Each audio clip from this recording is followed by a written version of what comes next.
right, the next matter is the State of Michigan versus Carrie Early. There are two matters for that. The first is file 24-43200-FY set for a probation violation hearing. And the next is file 25-43938-SM set for a status conference with Ms. Early. Is Ms. Early with us today? Yes, I'm here, Your Honor. All right, I do see Ms. Early is with us. Mr. Dick, is these your cases? Yes, they are. James Dick on behalf of Miss Early for both matters. All right, thank you very much. And we do have a resolution. I'm sorry, go ahead. We do have a resolution, Your Honor, for the one case, and it will essentially take care of both of them as far as any hearings go. All right, well, why don't you tell me what that resolution is? The resolution here, Miss Early would be pleading guilty to the charge of retail fraud third and the use of inhalants. And the agreement was that she would be in a longer term rehab and obtain a day-for-day credit. Mr. Fortier, was that a correct statement?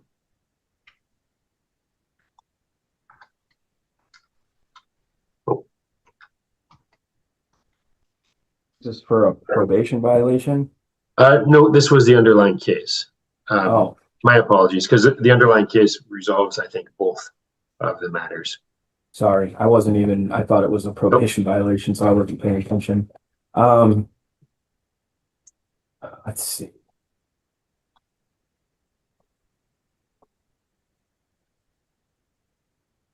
Good. Yeah, the day-for-day credit for inpatient treatment. If she gets discharged unsuccessfully or willfully leaves, then she has to serve out the remaining jail sentence. Yes.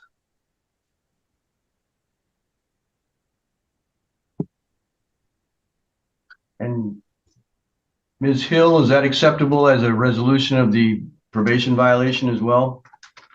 Yes, Your Honor.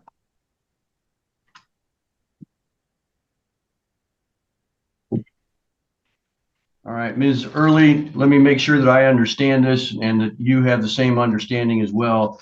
There are two files that are facing you right now. One is a new case. That's file 25-43938. That charges you with retail fraud and the improper use of inhalants, both misdemeanor offenses. The offer, as I understand it, is that you will plead guilty to both of those charges, that you will then enter inpatient rehabilitation, and you will get credit against any jail sentence for that day for day if you successfully complete the rehab. However, if you fail to complete the rehab successfully, you would return to the jail and finish out your jail sentence. In addition, the probation violation, which is in file 24-43200, would be dismissed. Have I stated that accurately, Ms. Early? Yes, Your Honor. Ms. Hill, is that accurate as far as your understanding? I didn't think we were dismissing the probation violation. It was just going to be the same jail sentence in that? Yes, with a discharge. All right. Mr. Dick, was that your understanding that the probation violation would go ahead and it would just have this, they would be served concurrently? Yes, discharged, and it would be concurrent. All right.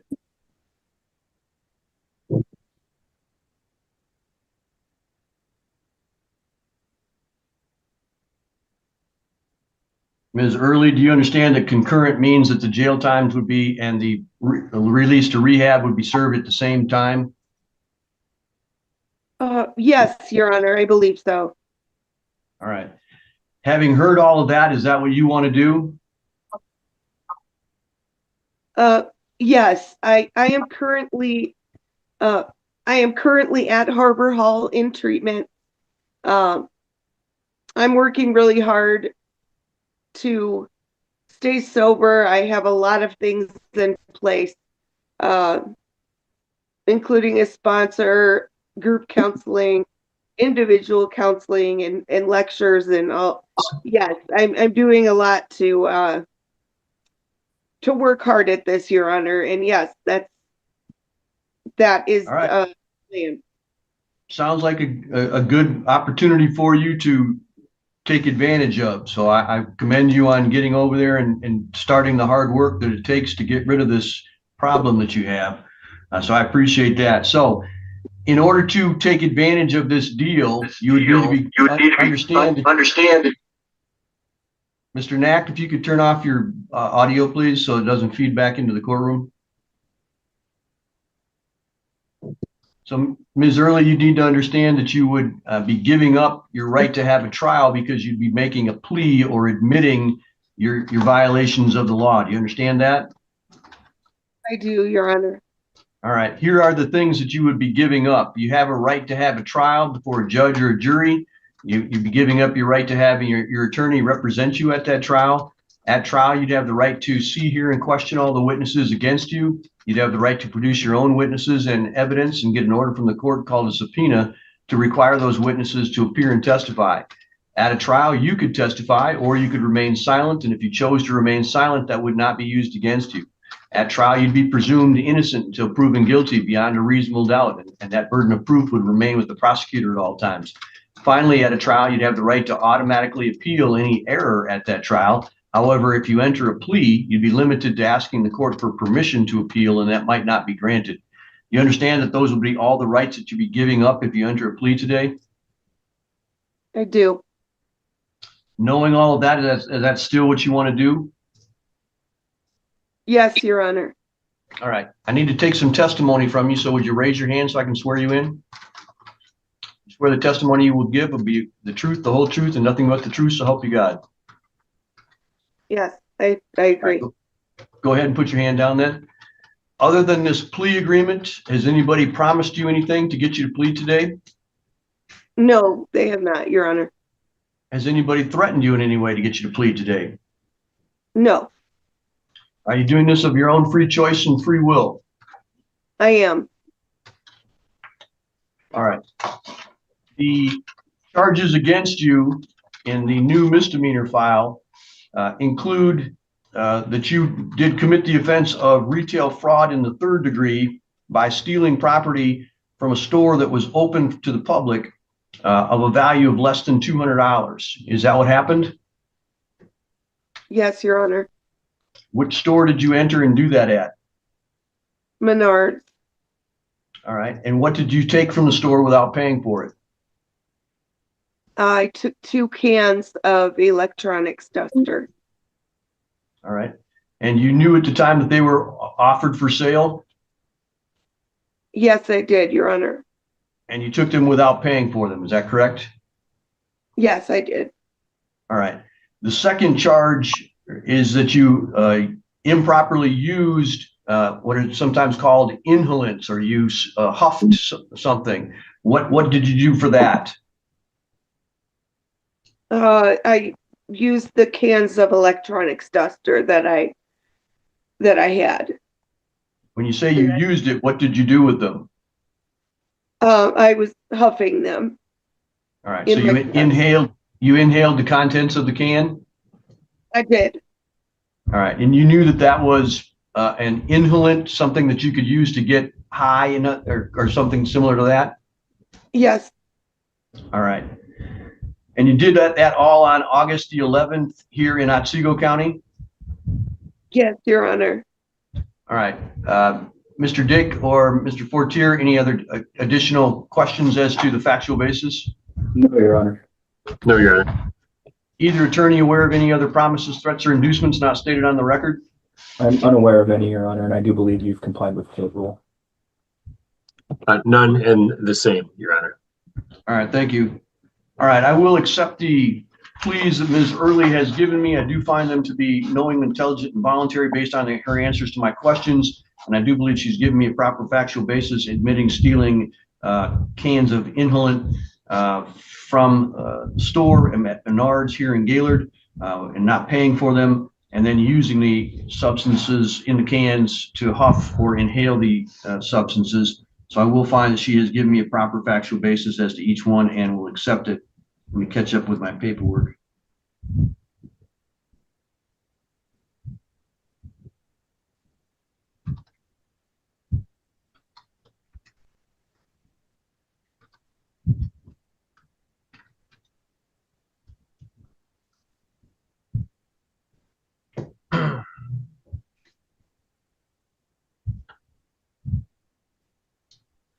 All right, Ms. Early, on the probation file, the allegation against you is that on August the 11th that you used inhalants, and you were also charged with the new crime of retail fraud and prohibited use of inhalants on that same date. That those are the same charges that you just pled to. And the recommendation is that you be discharged from your probation unsuccessfully and that you receive 93 days in jail. The understanding is that you would receive day-for-day credit for your inpatient treatment as long as you successfully complete it, but that you would be required to serve any additional jail time if you were not successful in your inpatient rehabilitation. Do you understand all of that? I do, Your Honor. All right, to remain under oath, do you agree that you used, that I can use that same factual basis that you just gave me for this probation violation? Yes, Your Honor. All right, Mr. Dick, any objection to that procedure? No, Your Honor. All right. I want to proceed. Mr. Dick, do you want to proceed directly to sentencing as to both matters? Yes, we would ask if the court would do that. All right. Mr. Fortier, any objection? No, Your Honor, there's no victim that's going to speak, so. All right, thank you. Ms. Early, I'm going to listen to what both the attorneys have to say about sentencing, and then I'm going to give you an opportunity to tell me anything that you want me to know prior to imposing your sentence as well. So, Mr. Fortier, is there anything that you want to add? No, Judge, I would just ask that the court order the 93 days concurrent on both counts, along with concurrent with the probation violation. Allow her to have day-for-day credit for treatment that she's completing. I don't know how long she's been in Harbor Hall. I would leave it up to the court if it wants to give her credit for the time that she's been there. I don't think she's necessarily entitled to it, but I wouldn't object if the court were going to give her that time. And then just make sure that if she's unsuccessfully discharged or she willfully leaves, that she's got to turn herself into the jail to serve out the remainder of the 93 days. There's also $16 in restitution to Menards. $16 even. 1-6? 1-6, yes. Thank you. All right, Mr. Dick, your elocution. Yes. So, Miss Early, she's trying desperately to get her life back together. She comes from a long history of addiction.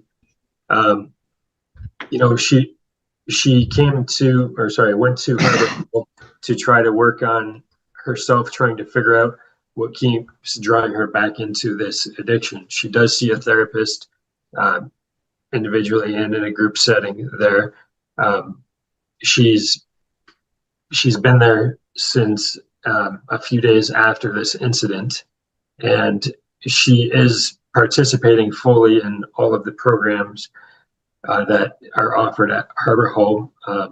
She does work while she's there, and she does reside there at Harbor Hall presently. She does work because she is paying so that she can stay there. So she doesn't have any insurance or otherwise to cover it. So this is something that she's showing a lot of dedication to, because essentially everything she's making goes to this program right now. She's been there. So this incident was sometime the beginning of August. My apologies on the date. She has been there since a few days after that. She will be there for at the very minimum 1 more month. After this program, she is intending to enter sober living. and she will be continuing with Harbor Hall at after she is in the sober living. She was sober for approximately 10 months prior to this incident, and she feels that her the reason she ended up back here is because she did not have enough support or like outpatient treatment of things of that nature.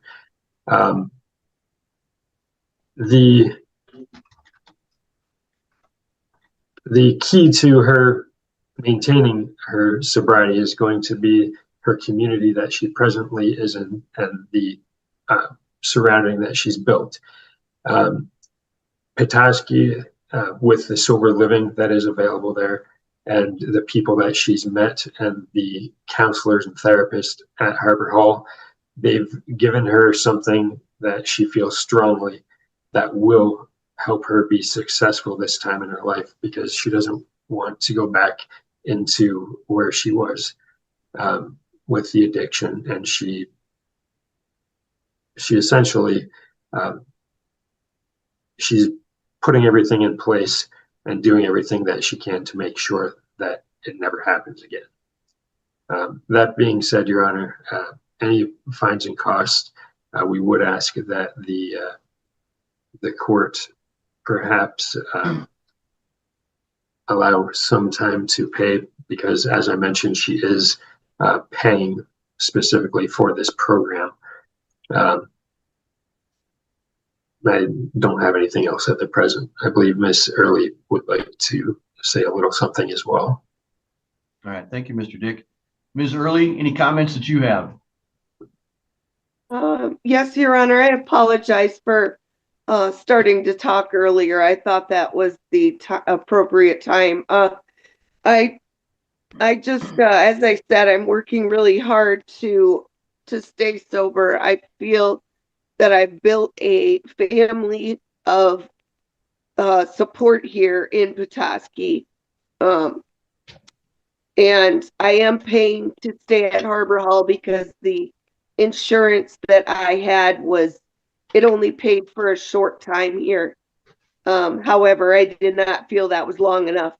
And so I'm continuing to pay. And I will be here at least one more month, which I believe in total will be over 100 days. But I plan to stay as long as they will allow me to and pay. And then as the lawyer stated, I will be going into sober living and continuing the programs that I'm allowed access to at Harbor Hall. I have people, I'm a sponsor that I'm working with, and all my therapists, and just a lot of support this time. And I'm really putting the work in. I'm really willing to do whatever it takes. And that's all I have, Your Honor. Well, Ms. Early, I'm pleased that you are taking proactive steps to get yourself into rehab and to do the work that is necessary for you to try to beat this addiction. I know, because I'm involved in sobriety court here in Otsego County, how difficult that process can be at times. But it sounds to me like you're well on your way to having a good impact and a good outcome in this case. So I am going to do what is requested of me at this point and give you every opportunity to succeed in your inpatient treatment and then succeed once you are released from there. And I agree with Mr. Dick. It is the relationships that you build while you're there that will be of the most importance to you. On the probation violation, I'm going to impose 93 days in jail. We're going to hold 93 days in abeyance pending your successful completion of the inpatient rehabilitation. You will receive day-for-day credit if you're successful. You will return to the jail if you are unsuccessful at your rehab, and we're going to discharge you from probation unsuccessful. As to the misdemeanor case I'm going to put you on probation for 6 months in order to monitor your success or hopeful success there. There are some mandatory fines and costs. Crime victim fee of $75, a justice assessment of $50. There's $16 in restitution to Menards. I'm going to reduce your fines and costs as much as I can in light of the fact that you're working and putting yourself through rehab. As to count one, the retail fraud, court costs will be $100, a fine of $50, and a local charge of $15. On count two, which is the inhalants, there'd be a fine of $50 and court costs of $50. So let me add those things up for you.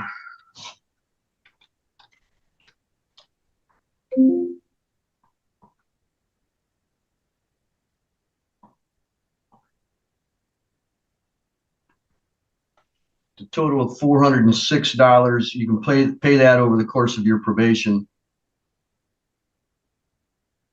Okay.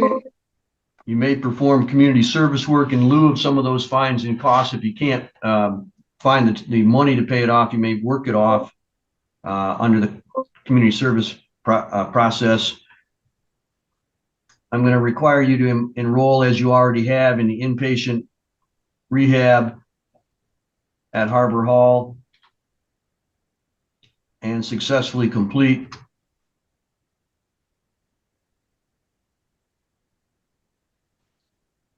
Again, I'm going to give you 93 days in jail, 93 days held in abeyance, pending your successful completion of the Harbor Hall treatment.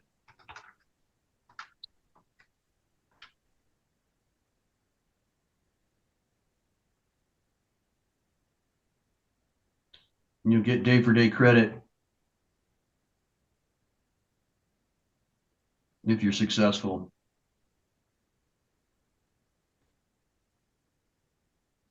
You'll return to the jail if unsuccessful.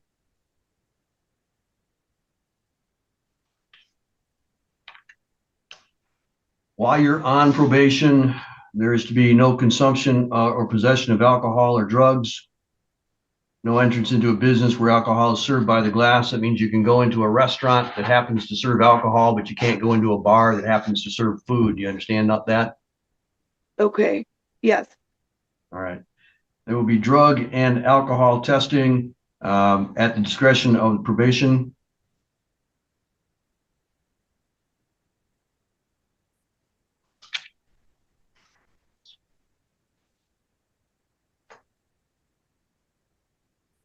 Any other orders that you would ask for, Mr. Fortier? No, Your Honor. Mr. Dick, anything else? Oh, Your Honor. Thank you very much. Ms. Early, do you understand everything that the court has ordered you to do? I do, Your Honor. All right. Keep up the good work. I'm hoping to hear better things in this new case as opposed to the old case. All right. Good luck Yes. to you, ma'am. Thank you so much, Your Honor. Next case is the State of Michigan versus James McNutt, file 25-44019-SM, set for a status conference. James Dick on behalf of Mr. McNutt. He is appearing via Zoom, Your Honor. I saw him a moment ago.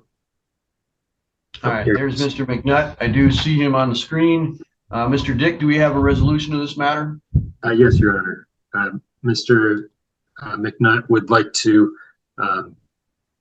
accept responsibility here and plead guilty to the retail fraud third degree with the acknowledgement of the restitution. I believe it's $14.98. Mr. Fortier, is that an accurate statement of the agreement? That's correct. So he's going to plead straight up and pay restitution of $14.98. Mr. McNutt, is that what you want to do? Yes, sir. All right. In order to do that, you'd be giving up your right to have a trial and all of the things that would happen at a trial. Do you understand that? I certainly do. let me tell you what those rights are at a trial so that you can make an informed decision. Your right to a trial includes the right to have a trial in front of a judge or a jury, the right to have your attorney, Mr. Dick, represent you at that trial, the right to see, hear, and question all the witnesses against you, the right to present your own witnesses and evidence and get an order from the court requiring those witnesses to appear and testify, your right to testify yourself or to remain silent and not have that silence used against you, your right to be presumed innocent until proven guilty beyond a reasonable doubt and to have that burden of proof remain with the prosecutor at all times. Finally, at a trial, you'd have the right to automatically appeal any error. However, if you enter a plea, you'd be limited to asking the court for permission to appeal and it might not be granted. Do you understand all of those rights? Yes, sir. Do you have any questions about any of those rights? No, I do not. Knowing all of those rights, do you still wish to enter your plea today? Yes, All right, I'm going to need to take some testimony from you. Would you raise your right hand so I can swear you in? there we go. You swear to tell the truth, the whole truth, and nothing but the truth, so help you God. I do. All right, go ahead and put your hand down, sir.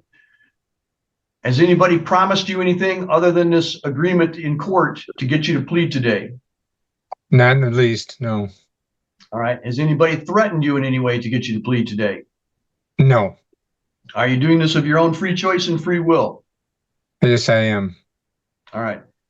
The charge against you is called retail fraud, and it reads as follows. It says that on or about August the 29th of 2025, in the city of Gaylord, at Walmart, that you did go into the store while it was open to the public and take property that was offered for sale and not pay for it. Is that what you did? Yes, sir. What did you take from Walmart and not pay for? It was a Peanuts toy. All right. And is that thing that was worth $14.98? Yes. All right. And you left the store without paying for that toy. Is that correct? Yes, sir. All right. Either counsel have factual basis questions? No, Your Honor. No, Your Honor. All right. Either counsel aware of any other promises, threats, or inducements not stated on the record? No, Your Honor. None, Your Honor. You both counsel believe I've complied with the court rule? You have. Yes, Your Honor. All right. I do believe that Mr. McNutt has given me a proper factual basis. He's admitted to taking a toy from the Walmart on August 29th, the Walmart here in Gaylord. That value was $14.98 and not paying for it. I do believe he's given me that plea knowingly, intelligently, and voluntarily based on the answers to the questions that I asked of him, so I will accept that plea. Mr. Dick, do you want to proceed directly to sentencing? Yes, Your Honor. Mr. Fortier, any objection to that? No. All right. Mr. McNutt, I'm going to give both of the lawyers a chance to tell me what they think should happen at sentencing, and then I'm going to give you an opportunity to do the same. Mr. Fortier, go ahead. So Judge, he does have a prior delay for a retail fraud third, so this technically is his second kind of event doing this.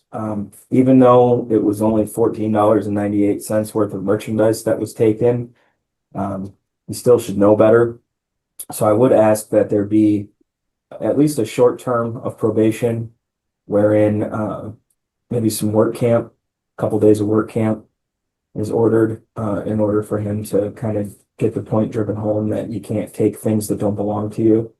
I would also ask that the economic crimes class be considered, as I think, we're early enough on for this individual to maybe we can nip this issue and not have him come back again for a third time. Thank you. Mr. Dick, your elocution. Yes, Your Honor. So, Mr. McNutt, he's a 72-year-old Vietnam veteran. He lives on less than $500 per month of Social Security, and he has raised his 3 grandchildren. Since this incident, he's been apprised of some additional resources, and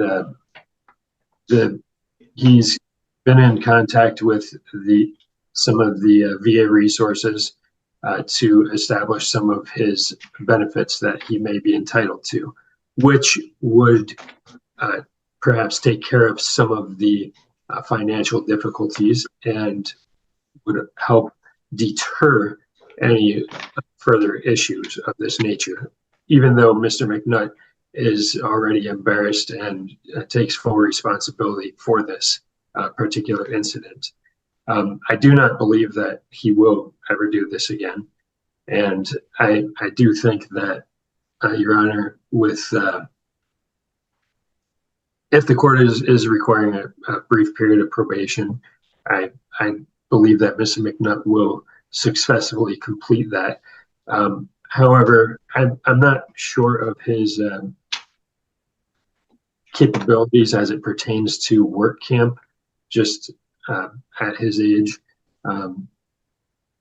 He, although he does, like I said, not presently work, he is living off less than $500 per month.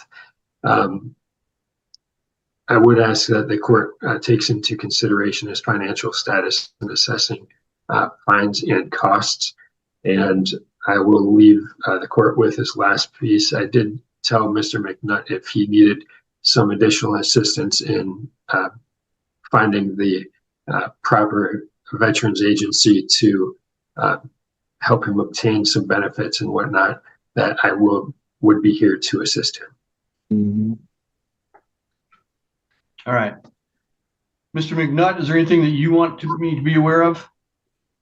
No, Your Honor, other than what Mr. Dick has had to say. I do appreciate any consideration. I know my extremely low income in 2025 here does not warrant a reason to do what I stupidly did, but and he has made me, like you said, aware of I could possibly change the situation a bit through some on my financial dealings through the VA, and he's willing to even assist me with that beyond this hearing today. My health is I've had major open heart surgery recently, and they're looking to do a second surgery. So this is the reason I don't work right now. And I appreciate any and all consideration that you would give me. Thank you, Mr. McNutt. I appreciate that information. I'm going to give you some information as to the VA. There's a person that I'm familiar with at the VA on South Otsego.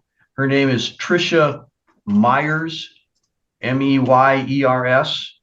And you can reach her and when you call there, ask for Tricia.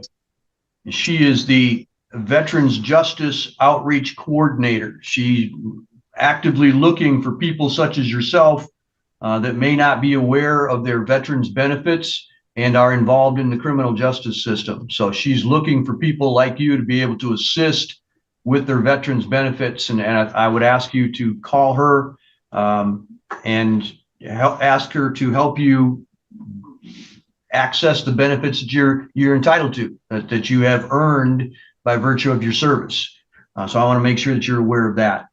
My next concern is that this is becoming repeated. Now, I recognize that the previous case was 15 years ago, but you should know better, and I believe that you do know better. Yes, I do. It's beneath you at this point in your life to have to resort to stealing things, even if your desire is to give something good to a child or another person in your life that you want to.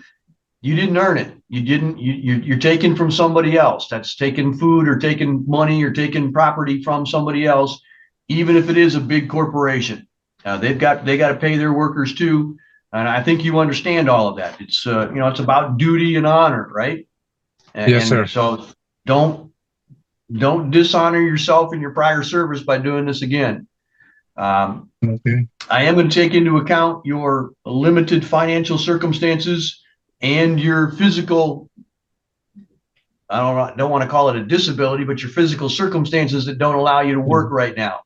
I am going to ask that you do some community service work, and that may be a desk kind of thing. It may be whatever we can work out. And depending on whether or not and when you had surgery, you may not be able to do that, but a probation department will monitor that. And if you are able, we want you to be able to give back to your community for what you've taken at this point. So having said all that, I am going to put you on probation for 3 months.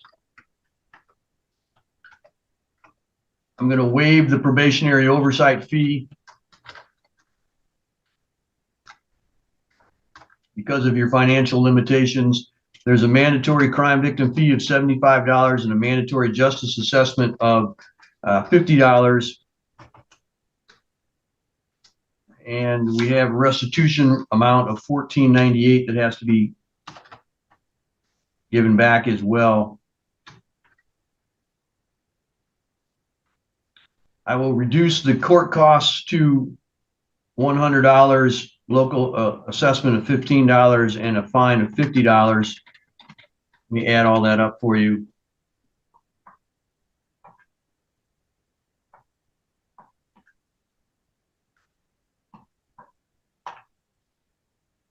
It's $304.98. You can pay that over the course of probation. You may also do community service work in lieu of some of those fines and costs.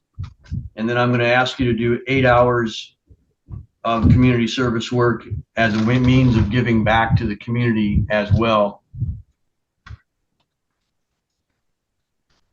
You'll need to get the permission of the probation department as to where you do that community service work at, but you could do that at the animal shelter.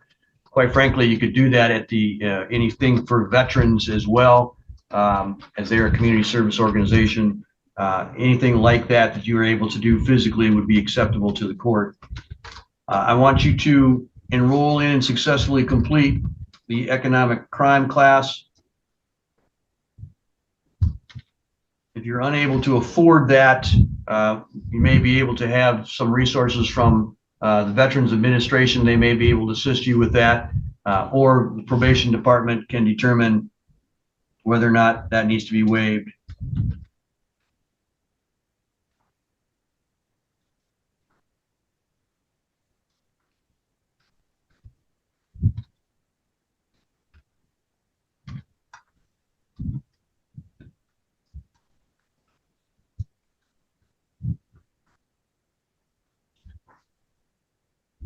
Mr. Fortier, is there any request from the store as to that he be trespassed from there? Your Honor, we didn't receive any explicit request like that, but perhaps during the course of probation, if we can make that a condition that he just not go to the Walmart.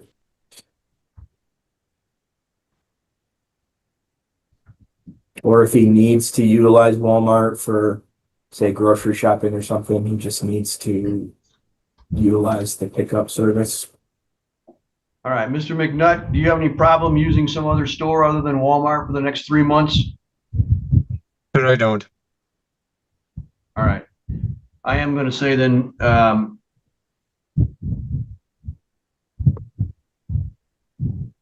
no contact, no association with Walmart and Gaylord during the course of your probation. Once you're off probation, and as long as they allow you back in, you can go back in there.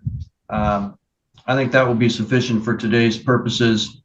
I think the best thing that you can do, Mr. McNutt, is to contact the VA, talk with Tricia Myers, as I've indicated, and get yourself familiarized with the benefits that you're entitled to. And then take it seriously that you still have this honor and this duty to not take things away from other members of your community. You understand? Yes, sir. All right. That's all for today then. Thank you, sir. County Attorney. Richard Paw as defense counsel. Adrian Sledge appears separately from her lawyer by Zoom. Ms. Sledge, the court noticed right away that you are not at the Greenwood County Courthouse as you were ordered to be as a condition of bond back on September the 5th when you appeared.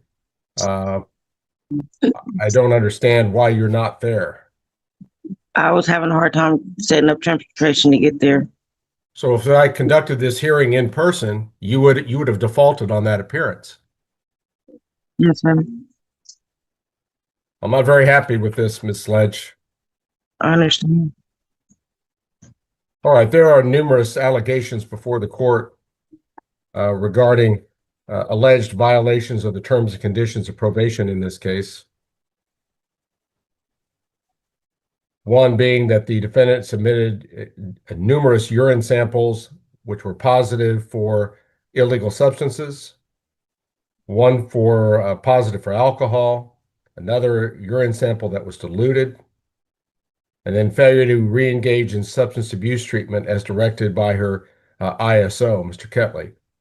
What is your client's position regarding these allegations, Mr. Paul? Your Honor, Ms. Sledge would admit to the violations. We do have a little bit of explanation, forego her evidentiary hearing, and proceed to disposition. Okay, Ms. Sledge, you went sideways on me here. Okay. Ms. Sledge, your attorneys announced that you would now intend to waive any due process hearing that you'd be entitled to, where the state would have the obligation of proving these allegations by a preponderance of the evidence. You can challenge the state's evidence with the assistance of your lawyer, confront the state's witnesses unless good cause was shown, and among other lesser remedies, the court could consider just an outright revocation of your probation and having you serve the remaining balance of your sentence locked up. You understand these things? Yes, sir. Do you waive a hearing in this case and stipulate and agree that you committed the violations which the court outlined earlier? Yes, sir. All right. The court finds that the defendant has knowingly waived her right to a hearing in this case and stipulates and agrees that she committed the violations as alleged in the warrant to show cause. The court finds that these are substantial and material violations of the terms and conditions of the defendant's probation. The court will now turn to disposition. Ms. Gillette, what is your office's position regarding what's to be done at this point? Your Honor, there's already been 2 sanctions for Miss Sledge. She had a prior jail sanction in March and one of May of 2025 for continual usage. She's not getting into treatment as directed by her Sedgwick County ISO. She shows no interest in stopping her THC use or getting into treatment and finishing treatment.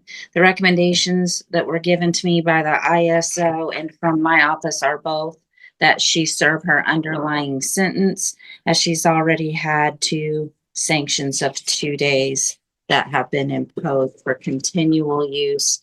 And we believe at this point that it is an intentional refusal to complete treatment or get help, which is the reason she is on supervision.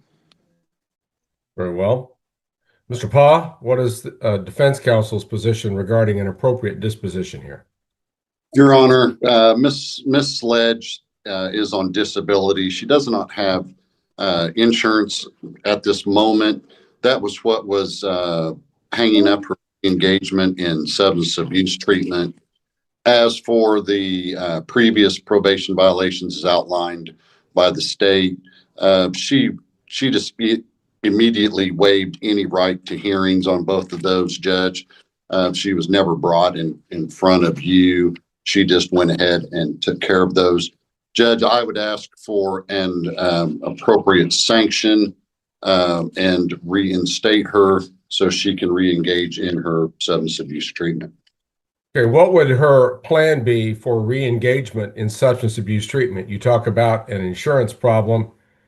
She wasn't Senate Bill 123 qualified. So how would she now enter into treatment where she has not done that before? Judge, she tells me that she was waiting on insurance to come for her to get that so she can re-engage. I mean, I'm just reporting what I've been told, Your Honor. All right, perhaps Ms. Sledge can fill the gaps. Ms. Sledge, do you have any statements you wish to make in mitigation of punishment? And if so, would you include, if you intend to re-engage in treatment, how you intend to do that? Yes, I have intended on getting back into treatment. I have been talking on the phone with a few people, but I had lost coverage and I couldn't pay out of pocket for the expenses. But now I do have, to my knowledge, coverage to complete the treatment. Okay, and where does your coverage come from at this point? Aetna, How did you acquire Aetna insurance? through the state.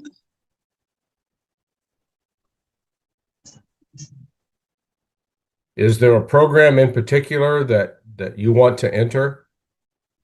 It was through a clear direction that I was trying to get into.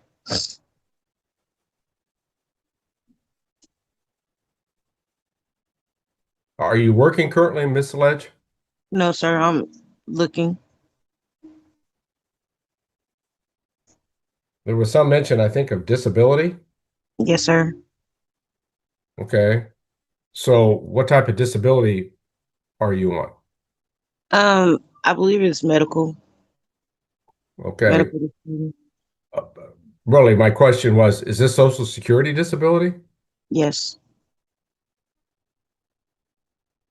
Okay, then if you're disabled through Social Security, then how would you become employed? I can get a work to it's a program that they have. It's where you can work on disability where it doesn't mess up your benefits. A ticket to work program is what it's called. Hmm. All right. How soon could you enter treatment? I can call today and see if they have any openings. Well, I don't think you're going to be available in the immediate future to do that. I didn't know if we were talking about next month, the month after that. All right. Anything else, Ms. Sledge, that you want to say in mitigation of punishment here? No, sir. All right. Lack of financial resources in your case, Ms. Sledge, very well could explain why you haven't entered an approved substance abuse treatment program. I don't know what bona fide efforts that you've made to really enter or to apply your resources to do that. But to a certain extent, the court can understand that poor financial circumstances can have an impact on your ability to successfully complete treatment in the case. However, what disturbs the court, Ms. Sledge, is the repeated use of illegal substances. And I do understand the concept of relapse, but apparently, just in the last 7 months, you've used the dangerous street drug of methamphetamine, marijuana, which is illegal in Kansas, Ms. Sledge, regardless of your propensity to continue to use it. And you're drinking alcohol and was positive for that too. And then apparently you submitted a diluted urine sample to try to avoid another positive test back in August. All disturbing, Ms. Sledge. But the focus of your case, Ms. Sledge, is to get you rehabilitated. Yes, sir. I don't know if you really have any real intention of engaging in treatment, but it's apparent to the court that you need it. You're just running out of chances here, Ms. Sledge. The court's going to impose a 30-day jail sanction in this case for non-compliance with the terms and conditions of probation. Ms. Sledge, I'm disturbed that you're not at the courthouse where you should be, but you need to report to the Greenwood County Sheriff's Office today by 5:00 p.m. If you don't, this court will consider that an independent violation of the terms and conditions of your probation, because that's a condition of your reinstatement.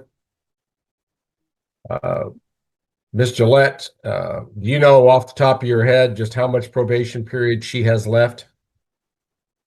Your Honor, she was put on probation on October 31st of 24. Her violation was filed in May, and it took from May to October to find her. Well, when we arrested her, Her first appearance was 10/21 because she had taken off. And so we actually had absconding too after she had issues. All right. Thank you for that information. I'll extend her probation 1 year from the date of its original expiration. So she is extended for a period of 1 year.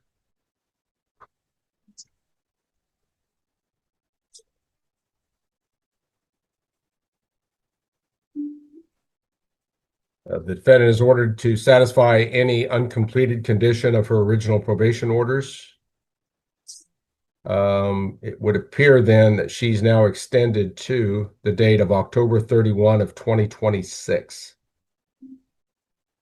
Defendant is specifically ordered upon her release from jail to immediately enter into an approved substance abuse treatment program. If you do have this Aetna insurance to pay for it, Ms. Sledge, you may have to get some sort of pre-approval or authorization.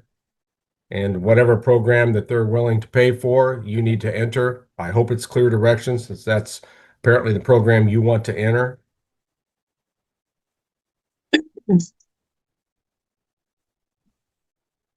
No additional fees will be charged for Mr. Pa's services at this juncture. I just can't find that Ms. Sledge has the financial resources to pay those. And quite frankly, the court would rather see her resources devoted to her treatment program. I hate to use terms like last chance, Ms. Sledge, but that's where you're at. You very well could have been sent to prison today, but I want to give you one more chance at rehabilitation in your case. But it will start with you reporting to the Greenwood County Sheriff's Office in Eureka, Kansas by 5 o'clock tonight. So you find a ride. Yes, sir. Judge, how many days is that sanction? 30.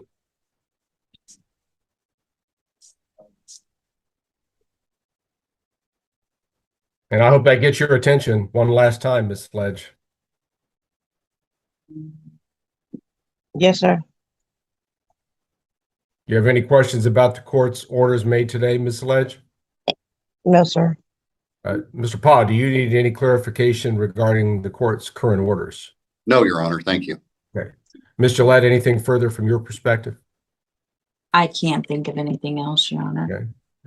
Ms. Sledge, when you get out of jail, I think the first thing you need to do upon your release is contact Mr. Ketley at Community Corrections. He needs to know that you've gotten out, where you're going, what you're going to be doing in the very near future after you're released from jail. You need to update him on all your plans. And you need to contact him within 1 business day of your release. Okay? Yes, sir. All right. That'll be a specific order of the court. If there's nothing further then at this time, the Adrian Lucille Sledge matter will currently be in recess, and this meeting may be 2500260, the people of the state of Michigan versus Christopher Boston Carter. Good morning, Ms. Movich. We have people. I got a chance to press that. We have Mr. Carter. Mr. Carter, will you state your name for the record, please? Christopher Carter. Mr. Carter, are you still using your address on Monterey Street in Highland Park? Yes. Today is the date and time that we've scheduled for sentencing for Mr. Carter. Let me just see something. So this was up for sentencing previously. It was about a month ago, and because restitution was at issue and was part of a conditional plea, and I knew that he needed additional time to get the restitution together, we adjourned sentencing to today's date so that he could do that. So let's talk about that before we go into the PSI. Where do we stand with the payment of the restitution? I believe the figure was $1039. He has $300 worth today. Right. He's employed, and so the court's inclined to continue him on a probationary term, which is recommended. He could pay that off. The fines are unbelievable. I mean, Well, they always, I know that that's the statute. Those are the I know. but probation does not have the ability to do what the court is required to do, which is an ability to pay review. So they are required to put in whatever the statute says is the max. I just read the statute. I mean, thank you. Okay, I so agree when with you you. see that in there, it doesn't necessarily mean that they've even considered what your client could pay. It's just much cleaner that they put the statutory max in there for the court's purpose, and then I'll review everything that I know about him and make a determination about whether I would ever consider imposing the max. But yes, I don't intend to do that. What do we think on behalf of the people regarding the fact that he's got the $300 to pay, but would still have about $700? Your Honor's progress, there's at least something. I don't love it, given that it's less than a third of what he's supposed to have 2 court dates ago. Maybe there could be some sort of agreement with this, that if he just for some reason stops paying, doing monthly payment, that the consequence will be for sure jail. Well, it could be for sure a violation. Because if it's a violation, he comes in here and gets, told, oh, you have to pay a fine or 5 hours community service. I don't think that's sufficient. Well, but the problem is the court has an obligation to follow the law, and the law says I have to consider if it's a technical or non-technical violation. And if it's a technical violation, which it has to be a technical violation because the non-technical violations are only absconding from probation, new criminal offenses, I can't guarantee that it would be jail, but if he has other violations and he gets, and he gets up to a certain amount of time, then he could have the maximum amount of jail. Even if the agreement was for let's say 30 days suspended, and it's suspended unless he violates. I still think I have to consider it, but it would still mean jail, even if that's the only issue. So if he has one technical violation, which then he could still be required to do at least 5 days. But I'm also telling you that I very rarely see people come back in to see me for a violation with just one technical violation. But I still think I would have to do the analysis, even if we do a 30-day suspended jail sentence, because the only way that the suspension is going to come back into effect is if there's a violation. And if he comes back for a violation, I still think I have to look at the nature and the number of the violations, but it could definitely be a jail sentence for sure, even if it's just one, but it's only 5 days. So I think we could say that if there's an issue with the payment of restitution and it comes back as a violation, he should expect that the court will impose jail in accordance with what the law says. But I hate to be talking about the fact we haven't even sentenced him yet, and we're anticipating this not working out. I understand your concern though. I mean, what hasn't worked out? Well, we can also do a consideration for a condition of probation that he has to pay the restitution first and within a time frame. So I don't have to allow him to make payments with fines, costs, and restitution during the entirety of his probationary term. I could say the restitution has to be paid in full within 60 days. And if that's not paid in full, that could be a violation. So there are other ways to get around having the restitution repayment take the entire length of probation. I don't know if that's something that you would prefer. That's fine. I'll do it that way. I just have been exceedingly generous for the keeping the offer open. Right. Conditional plea now, revoking and go back to felony. Okay. The PSI is very concerned with warrants and deferrals that have already been given. Right. Okay, so I think at least you can still weigh in on sentencing because we haven't even sentenced him yet. So you can still ask, Mr. Carter, you have $300 with you today, is that? Yes. Okay. So it will be paid before you leave today. So when the file goes to the front, they'll be expecting you to make the payment today. Are you in a position to proceed with sentencing? I had to laugh, Judge, because I was in front of Judge Warren the other day, and he made the defendant waive the argument of a technical violation or any. That's Judge Warren. I mean, I've heard about a lot of sentencing agreements, that's why I asked. I know there's a statutory requirement that probation violations are incremental, but I believe that if there is going to be a sentencing agreement or plea agreement, the additional plea is something that can be added. I'm not questioning, but that was part of the plea. But that would have been part of the plea, Yeah, right? sure. So we're kind of in a different boat Makes now, sense. but I'm also not encouraging that we start doing that with our pleas. I'm just gonna put that out there, but you can let me know when you have a plea agreement that includes that, and we can consider it at that point. But I think for now, I just had to laugh with Judge Warren. I respect Judge Warren believing that. I think, it can be difficult to navigate some of these things when you don't know what's going to come forward while someone's on probation. But if we consider probation for your client, we are going to expect that he's going to comply with all of the court's orders, and I'm not going to see him for a violation, because I think probation and the plea offer is a gift for you right now, sir. Kind of considering all of the circumstances that we can take a look at. But before we complete sentencing, I do want your attorney to let me know if you've both reviewed the report and if you find it to be accurate. Is there anything in there that needs to be added, corrected, or deleted? Mr. Seacrest, anything from you? No, we went over it together and it's factually accurate. No additions or deletion. So what would you like to say on his behalf? Judge, you've had a lot of, we've been here several different times and you've been very understanding. It is a financial issue and it is punishment part of it.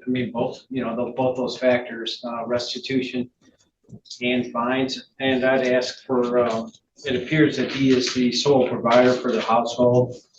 The steps forward are that he's, I believe last time we were here, he didn't have a secure job, but I believe he's working for UPS now at this time, which is good. So he has the ability to make money and he has the ability to pay as directed. And I'd ask you to set forth a payment plan that would be reasonable. I think he would. Okay. Anything from the people as it relates to sentencing in addition to what you've already placed on the record? Mr. Seacrest did a convincing job getting the conditional plea. And I saw the defendant did have a job, was getting employment, but I am a little concerned. Standing today is 18 bench warrants. I actively out him right now. He's paid $300 towards this restitution. The Jackie's wearing true religion is over $100 alone. I think his priorities aren't right. 18 bench warrants, this case a felony to a misdemeanor, and $300 in an adjourned sentencing date. I don't think he's taking it serious. I think all the courts are continuing to let him just mosey along, personal bond, with all these bench warrants.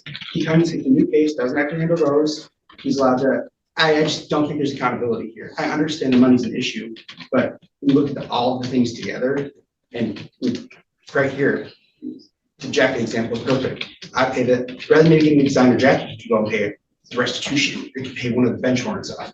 18, that's a lot. Well, and I could see this being one of those cases where we start off working on certain issues and then it leads us to recognize that maybe there may be some other issues at play. I know that this is not a case that's directly related to the use of drugs or alcohol that I could determine, but there's some information in here about the use of marijuana that I would have a hard time understanding why that would be necessary. And obviously there's a cost associated with that. So that's not something that I think will be permitted without a medical reason while we're on probation here. So we can focus on the efforts that will be needed to repay the restitution. I saw the number of outstanding warrants. I would agree that if he was someone in front of me for a traffic case, he probably would be a very good candidate for Operation Drive in terms of you got to take care of this stuff. I know the traffic warrants. But overall, it does send a message as if you appear to think that it's not necessary to handle your outstanding court matters, which is, I'm sure, why the prosecution is actively engaging in some statements for sentencing, right? So I know that there are not other retail fraud allegations or other misdemeanors or felonies that are not of a traffic-related nature, but having 18 outstanding tickets that you haven't addressed does seem to indicate that you're not going to make the court case a priority. And I don't want that to be the case here. Does that make sense? Yes. So you also have an opportunity to speak on the record if there's anything that you would like to add that you think I should consider. Is there anything that you think would be important for the court to consider? I'm trying to take care of my tickets now. I went to the court days for Royal Oak just recently. Okay. So did they put you in Operation Drive?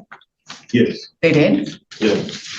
And is that, I don't have that here. So that was just the recent one. So you've got a review date coming up on the 18th, right? So that does indicate Operation Drive. Well, good. That's good news. And then through that program, you'll get to work out all the other ones that you have here that are holding you back from being licensed. Yes. Okay. You know that as part of your probation conditions here, I'm not going to let you drive without a license. So if you get a ticket that shows me that you're driving without a license, that could be a violation. And that one is a new criminal charge or a traffic charge. So that one could actually warrant some jail time. So I want you to be very careful about driving at this point. You cannot do it until you've got a driver's license. Do you understand that? Yes. All right. Well, I think overall, the sum of this report seems to indicate that it would be a better option to put you on probation because clearly the court wants you to pay off the restitution. I don't want you to come back to court for any theft-related crimes. And this recommendation allows us some oversight to ensure that that's what you're going to do. I'm going to put it out a little bit longer than the 12 months, though. It's going to be an 18-month probationary sentence, but you could be eligible for early discharge when you complete at least 50% of the probation term. So that would be 9 months. That's the shortest amount of time that I'll be supervising you. But I do think you're going to need some time to pay off the financial obligations, complete the class, and follow the other conditions that I impose for you. The community service component is a good one, but I'm not ordering it because I want you to take those hours that I otherwise would have ordered you to do community service, and I want you to work so that you can get the funds together to work through the tickets that you have, and of course what you owe to this court and the victim. You've got 2 days of jail time with 2 days credit, so no additional jail.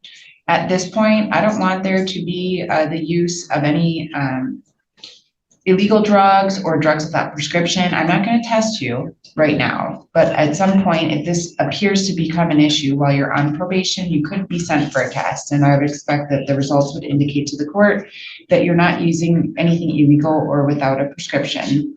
I don't want you to have any contact with Macy's. Was this an allegation from Somerset or was it from Oakland? It's Macy's, Somerset. So you can't return to Macy's or Somerset while you're on probation to this court, and Somerset may have a separate trespass order that they issued against you. You'd have to follow that as well. You cannot drive without a driver's license and insurance. I want you to show what you're doing to the probation officer here as far as clearing your outstanding bench warrants and your tickets. So good compliance with the terms and conditions of Operation Drive will be all we need to see. And it'll show the court that you're working on those things that you need to take care of. And I am going to make you take a level 2 theft education program. It was recommended here in the PSI that education would be the appropriate outcome for you and would be a reason to put you on probation. So that's what I'm ordering. You'll have your standard conditions of probation as well. For the fines and court costs, I am going to impose a $500 fine, and actually I'm going to impose a $400 fine, $300 for your court costs, and then the state mandated assessments. You'll have to pay restitution in the amount of $1,039.79. And then you have to pay for each month you're supervised on probation. The cost of the oversight is $40. That part you will always just pay it as you go, because I don't want you to pay for months you haven't been supervised. The rest, I'm assuming that they're going to go over a payment plan with you and set it up for fines and cost. That payment plan you can begin paying on after you pay off the restitution. And I would like the balance of the restitution, which should be $739.79 after you pay today. I want that to be paid in 60 days. Do you think you can do that? Yes. And then the balance of what you owe, they'll figure out a payment plan with you. And then that payment plan will begin about 90 days from today's date. But the restitution is very important. You have to pay the restitution in cash, or you have to pay with a check, not a personal check. It has to be a certified check. So just make a plan to come up here to make those payments so that at the 60-day mark, there's nothing left for restitution. You'll probably have some probation appointments and you can make arrangements to pay when you come up for probation. Do you have any questions for the court? No. All right, they'll go over everything with you at the front counter. You will make that payment today. If there are any issues with the payment, I'm going to have them send you back into the court. So that needs to be done today and verified before you leave. Okay, thank you. All right. Thank you, Judge. Take care. Thank you. 2 cases are now called.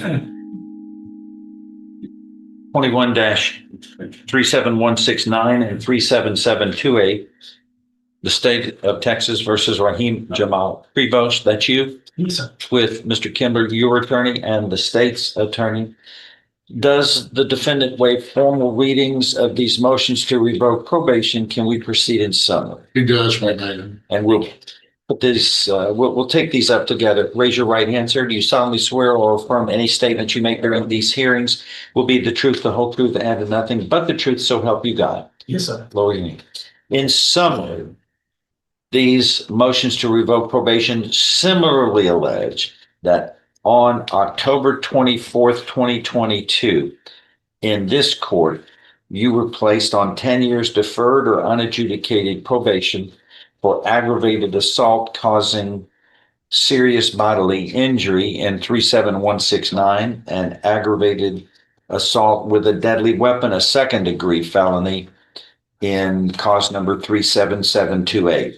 Are those statements all true and correct the court has made? Yes, sir. You've been on probation now for over 3 years. Yes. One states you failed to provide verification of performing the community service hours as required and directed by the court in violation of condition 17 of your deferred or unadjudicated probation order in each case. Is that true or untrue? True.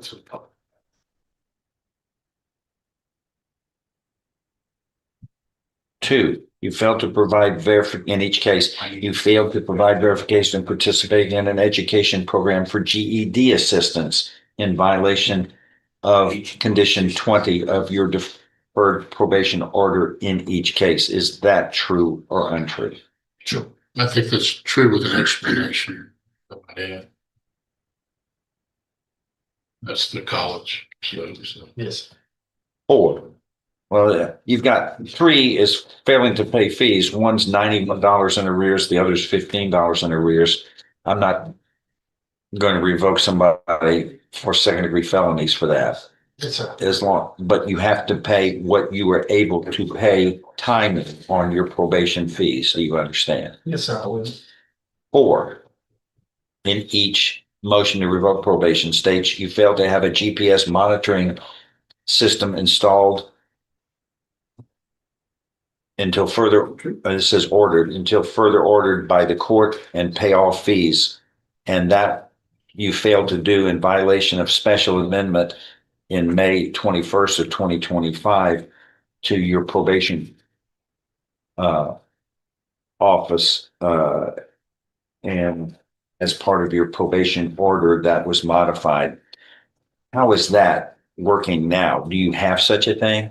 Did you ever get a GPS monitoring system? No, sir. At the time, my knee cap came out of place, and I had a appointment with the bone and joint. I can get the paperwork for the course, but I wasn't able to leave the house or walk. I even went to probation and quit the probation officer. When were you put in custody here? That while we are here, the reason that you're in custody, when did you get put into custody? 19. November 19th. November 19th. Yes, sir. And these were motions that were filed on August 25th. Okay. What took so long? Almost 3 months after we filed the motion to get it processed. Is that unusual? He wanted to talk to you, Your Honor. He didn't want to be continued on probation under the stipulations the probation department recommended. We wanted him to have a GPS device, be placed on a high, medium risk caseload, and he had to surrender his driver's license because he provided the probation department with paperwork from the Texas Compassionate Use Registry Program, where he can basically use marijuana legally. And that's his Achilles heel. It's marijuana. He's tested positive on 2 separate occasions. But that's not alleged in here. Yeah, I've got 2 other things. He says he failed to, this GPS monitoring system is number 4. Number 8. And then number 5. Am I missing something? Number 8. Number 8. You're the first of it. There's a first of it. That was part of the delay to moving it to today, Judge. I know. I don't have it. I didn't attach, I did not attach an order. That's why there's not an order with it. I'm reprinting. I know we had it Monday. I'll bring it in. Okay, hold on. There's an amended. See, what we did was just waste 5 minutes of our life we'll never have back. We're gonna have to start over because I'm working off a motion to revoke unadjudicated probation that was in each case that was dated on August 25th. I didn't know there was a new motion, amended motion. We got to work from that. I don't have a copy of it in these files. So stand by. Sorry, but we're going to have to start all over. There are first amended motions to revoke unadjudicated probation that I've just been given that were filed on November 26th, 2025. Is the defense ready to move forward on these? Okay, you waive any additional time you might have under the law there? Waive our 10 days. All right, and once again, you are still under oath, sir, on this. Yes, sir. And again, in summary, these motions allege that on October 24th of 2022, over 3 years ago, you were placed on 10 years deferred or unadjudicated probation for aggravated assault causing serious bodily injury in 37169 and aggravated assault with a deadly weapon in cause number 2137728. Is all of that true and correct? Yes, sir.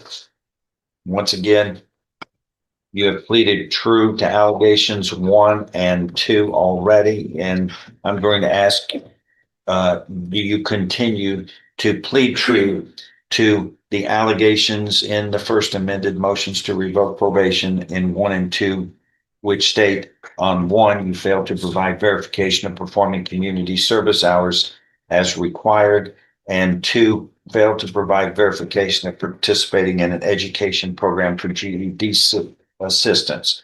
Are all of those allegations true and correct? Yes, sir. 4, you failed to have a GPS monitoring system installed until further orders of the court and pay all fees in violation of that amendment that was filed on May 21st of this year. Is that allegation of violation true? True as an explanation.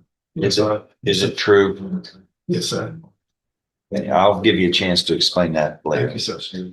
5, you failed to surrender your Texas driver's license to the court on behalf of the probation office at the time of the judicial review, which was in violation of the administrative hearing held on May 14th, 2025. Is that true? True with explanation. Allegation 6 states you failed to enroll in and complete online 12-hour drug education course through Court Solutions, which was required of you and in violation of administrative hearing held on May 14th of 2025. Is that true or untrue? Untrue. 7, you failed to never commit an offense against the laws of this state by committing the offense of public intoxication on or about April 14th, 2025, in Jefferson County, Texas, Port Arthur, Texas, in violation of condition 1 of your probation order. Is that true or untrue? Untrue. 8, you failed to never use or possess a drug as you tested positive for marijuana tetrahydrocannabinol on April 17th, 2025 in violation of your probation order. Is that true or untrue? True. And 9, you failed to not become intoxicated or be under the influence of any intoxicating substance by being arrested for public intoxication on April 17th, 2025. I guess that's where you were using the marijuana. Is that true or untrue? No. Sir? Untrue. Are you pleading true to allegations 1, 2, 4, 5, and 8 of this first amended motion to revoke unadjudicated probation in each of these two cases, are you pleading true voluntarily, knowingly, intelligently, and because those allegations are true? Yes, sir. You understand one or more violations of probation, which are proven true by a preponderance of the evidence are greater and be enough to grant these motions to revoke probation. The probations can be revoked and you can be found guilty and sentenced in each of these second-degree felonies to no less than 2, no more than 20 years confined in prison. Yes, sir. Understanding and knowing that, do you insist on pleading true today? Yes, sir. I find you pleading true voluntarily. You understand and appreciate the consequences of pleading true. All right, what's this thing? I'm more curious about, what do you want to do about the allegations where the defendant has not entered pleas of truth? I'm going to offer some testimony from Mr. Champ. Go ahead. Raise your right hand, sir. Do you solemnly swear or affirm the testimony you are about to give shall be the truth, the whole truth, and nothing but the truth, so help you God? I do. Thank you. Your Honor, can we also swear in the defendant? He's already made, I may be mistaken. He may have done that before he entered his pleas of truth. Okay. Go ahead, state your name for the record. Joe Chan. And what do you do for a living, sir? Probation officer. And how long have you been working for, well, I'm assuming, where do you work? I work for the Community Supervision Department, Here. probation officer in Jefferson County. And done that for how long now? Right at 30 years. And are you familiar with the defendant that's standing to your left, sir? Yes, I am. And is that Mr. Rahim Jamal Prevost? Yes, that's him. And is, may the record reflect he's identified the defendant? Yes, it will. All right. So when did you become familiar with Rahim Prevost? Well, when he first reported to me for his initial office visit, I went over the conditions of his court order with him, explained the office rules to him, and asked him if he had any questions for me as it pertains to the conditions of his court order and the office rules. And he said at that time he fully understood what was going to be expected of him during the next 10 years while on probation status. So that was from the onset back after he pled guilty to this in October of 2022? That's correct. So you've been the only probation officer he's dealt with, correct? Only one. All right. So in general, how has he done as far as probation supervision is concerned? He reported monthly as scheduled. In the beginning, his demeanor was, I was excited that I thought he understood what he was up against. But as time went on, I noticed how his attitude started to change. For example, he tested positive for marijuana the first time on January 9th, 2023. So I placed him in outpatient treatment and he did great. He completed that program May the 2nd, 2023. So I thought I had him back on the right track. So there was a problem, you identified it, you took the right steps to deal with it. Right. What's happened since that May 23? Well, after he completed that program, April 17th, 2025, he tested positive again. That's the item in count 8 that he's pled true to, right? Correct. And that was a drug test that was done at the department, or? Yes, at the probation department. And did y'all have a conversation about that positive drug test? We did, and I told him as a result of that positive drug test, he would be scheduled for an administrative hearing. Is that what followed up on May 14th? That's correct. All right. So before we get there, did he made admissions about using marijuana? Yes, he did. Did he make any statements then about what later comes along with this compassionate use? No. Did he ever tell you that he was seeking to try to legally use marijuana? No. Did he ever say that he had medical reasons as to why he should be allowed to do that? None of that was ever discussed. None of that occurs whenever he tests positive back on April 17th? No, sir. All right, so we roll forward to May 14th is the next time, right? Right. Tell the judge what happens on May 14th of 2025. Well, during the administrative hearing with myself and my supervisor, Heather McGowan, the allegations was read to Mr. Prevost and was given. Yeah, which specific accusations are told of him? Well, testing positive for marijuana. All right, so that would be the April 17th, correct? Correct. Did y'all also address at that stage his accusation about the public intoxication and never becoming intoxicated? Yes, we did. All right. Did he make admissions that he was actually arrested for the charge of public intoxication? Yes, sir, he did. Tell the court what was stated as far as that is concerned. Well, he took accountability for his actions. So he admitted to it then. He admitted to it. And today he's not, but then he was. He admitted he was arrested. Did he admit that he was intoxicated? He said he was. He said he had got into it to quote him verbatim, with his girl. And one thing just led to another, but he did take accountability at that time. Accountability meaning so when we talk about intoxication, was he on alcohol or was he on controlled substances? I can't assume. All I can say is that he tested positive for marijuana. So was it after the positive test comes out that he makes these admissions? Yes. Okay. And he says he was arrested by, I think that was Port Arthur, wasn't it? Right. And in the offense report from the Port Arthur Police Department, you're arresting. I'm not going to get to that as violating his right to confront and cross-examine and being hearsay from the offense report. All right. So this. Hold on. Yes. What were you talking about? The officers said he smelled a strong odor of alcohol. Well, that's what I was objecting to. Okay. But why was that important to you?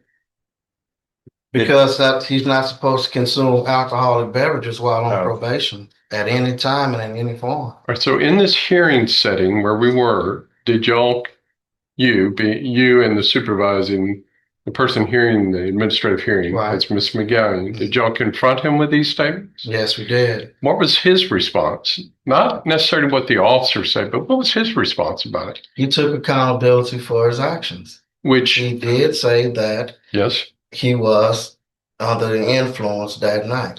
All right. So when he was confronted with the police officer's report and what it contained, he made admissions to you and another individual that he was intoxicated, that he knew he was in violation of his rules. Correct? Correct. All there in Port Arthur, all on April 14th of 2025. He admitted that he became intoxicated to the point that he was arrested. Correct? Correct. Am I also correct that in resolving this case, he posted a bond which was applied as his fees and fine for the offense? Yes or no? Yes. Okay. And he told you about the bond amount and all that, correct? Correct. So he's made an admission in a separate court about the offense as far as that's concerned as well. Yes. All right. So let's deal with the other accusation he's pled not true to. This is from that May 14th, 2025 administrative hearing. He was told to go and do a 12-hour class. Tell the court about that. He actually completed that, Your Honor. He provided me with the We'll abandon count 6, Judge. Okay. All right. So we go from May 14th to May 21st. This is a separate or that's the amendment that follows, correct? Correct. So you were telling me that during the middle of this hearing, I think, can you tell me, was it the hearing on May 14th, the administrative hearing?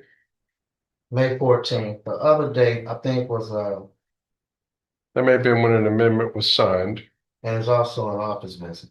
Okay, was it? It All right. was. All right. So when does this compassionate use issue come up? He provided the probation department with this, and it was dated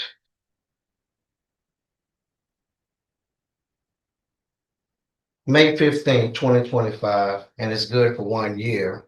It's to expire May 15th, 2026. All right. So it sounds like he has a hearing. Well, it doesn't sound like he has a hearing with you all on May 14th. And the next day he obtains a medical excuse to be able to use marijuana. Correct. And he presents this to you all, is that on the office visit on May 21st? Right. Did he seek the office's permission to do that, or did he just do this on his own? He took that upon himself. And never in the time frame from October 24th to 22nd, 2022, did he tell you that he thought that he had some medical conditions that needed to be addressed with something? Were you aware of a medical condition? The defendant never shared that information with him. Did he ever tell you he was trying to use this compassionate use deal? No. Did he ever tell you that? No, I was completely oblivious to it. So what was the department's reaction to receiving this? Well, once we received this document, I pretty much held everything up because he wanted to meet with Judge Stevens to discuss the situation. We wanted to place him on a high medium risk caseload. Thank you. Have a GPS device installed. And we were also going to And surrender the driver's license, right? And surrender the driver's license. At the time, he said he didn't have his driver's license on his person. So he didn't want to do those things. No, he refused. So even though he's played true, his explanation is he told you all that he wanted to address those issues with the court, right? That was his choice, and that's what he said he wanted to do. And that's why the first administrative hearing went through, and then we had to do the follow-up for the additional matters, correct? Correct. Because he didn't do what the department asked. Right. Right? And so that's where he stands today. Yes? Yes. And just think.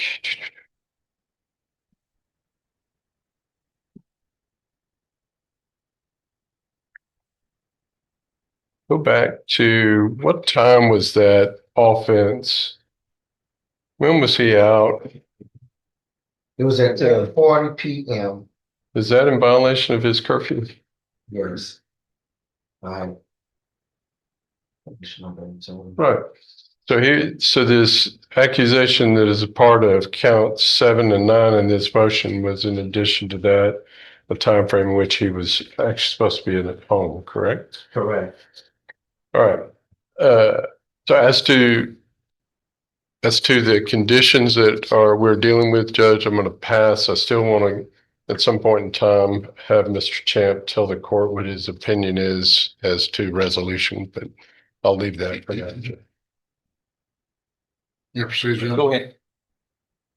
Mr. Champ, regarding the GED, have you been provided documentation that Mr. Prevost was attending, I think, Lamar University, Port Arthur?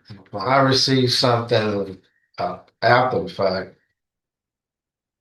What is it your understanding? What's your understanding about his educational endeavors at Lamar University, Port Arthur? I just received. Oh, you don't know? Okay. Yeah. But the point is, and not to cut you off. No. From day one, I explained to him what he needed to do. He'd been on probation for 3 years. Not to jump the gun, he hasn't performed any community service hours. When confronted with that question, his reply was, community service doesn't pay me. And he said that in front of my supervisor, and it kind of rubbed her the wrong way, rightfully so. We've tried working diligently, at least I have. Let me just stop you there. What's your, just to clear up, because I was just asking about the GED. Okay. What do you want to do? Let's just cut to the chase. What's your recommendation? Well, the recommendation initially was to have him placed on a high, medium risk caseload where he can be more closely monitored, have a GPS device installed, and see how you do from there.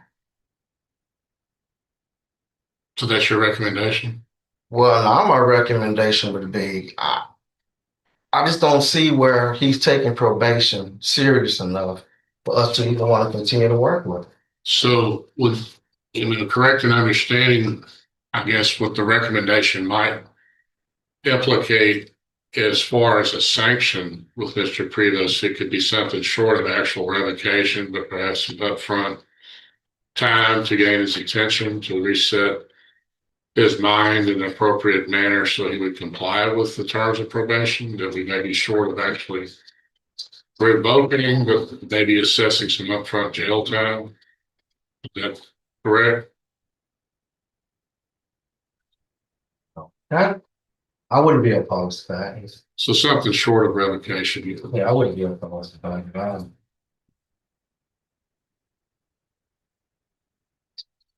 That's what I think he may have already addressed Mr. Hand. Yeah, he did. I've asked my questions. I object to Rife asking my questions. Yeah, I call Mr. Prevost, let him address the board. Anything else from the state? Not from this witness, Judge. What else do you have? That's it. Oh, Stay rest. okay. Sorry, Judge. Forgot. Mr. Prevost, you've heard the state's case, which the probation officer said. What do you have to say to the court response? I'm just trying to make it to school. I know that I did sign and I did agree to the terms. I don't know where the paperwork went wrong, where I had to come see you. I did not want to come see you. I did want to follow all the rules. I'm just trying to go to school Monday. I'm running out of town. I'm focusing on drafting and design. So I've been in school since August 26th. Haven't missed a day of school. One child been incarcerated. Trying to take care of my family. I have custody of my son. My dad got a lot of responsibilities right now. I mean, if the compensation act is not going, I mean, I don't eat marijuana, you know, but it does help me. I've been stabbed in 2022. I died twice on the table. I've been through a lot. Not do smoke marijuana to help me, but it comes through a courier. It's a company that actually brings it. Who? Flora. How do you do that? Legally, Your Honor. How's that? Legally? I think that's through the medical. Texas medical marijuana doctors. When did I allow that? You didn't. When did I allow that? You haven't, Judge. You don't allow that. Explain that. I'm just saying, I don't think it violates the law. It violates the condition of probation, but you think? I think he's in violation of controlled substances. I don't need it, Your Honor. That was the medical. Wait. What did you just say? He said he doesn't need it. You don't need it, but you'd get it anyway. Yes, sir. I think he was Illegally. not illegally. I'm sorry. Where Well, did it violates his conditions of probation. Isn't that illegal? Well, it's not a penal violation of the penal law, John. I guess when I say illegal. I'm sorry. Is it enough to revoke his probation, find him guilty, and sentence him to 20 years in prison? Yes, I agree with you. I find that to be serious. I find that tantamount to criminality. Yes, sir. Because you might have promised under oath that you would follow the conditions and of probation. Yes. And using drugs, controlled substances without my permission is off the chart. Yes, sir. Thanks for making my decisions for me, but you're not the one really who's supposed to be supervising your probation. I am. Yes, sir. And this is one, you've pleaded true to 1, 2, 3, 4, 5 violations. Only taken one. Yes, sir. And this is disappointment because I thought this was corrected, but failure is just not an option. When the probation officer asks you to do things that are required of you through the court's orders, then you take them up in another way. You ignore or defy. You follow. He's acting as an arm of the court. And we're too proud of our success rate of probation. And we're not going to change the way we're doing things because we're consistently effective in the best interest of the probationers. But here, this flirting with drugs without my approval is disallowed.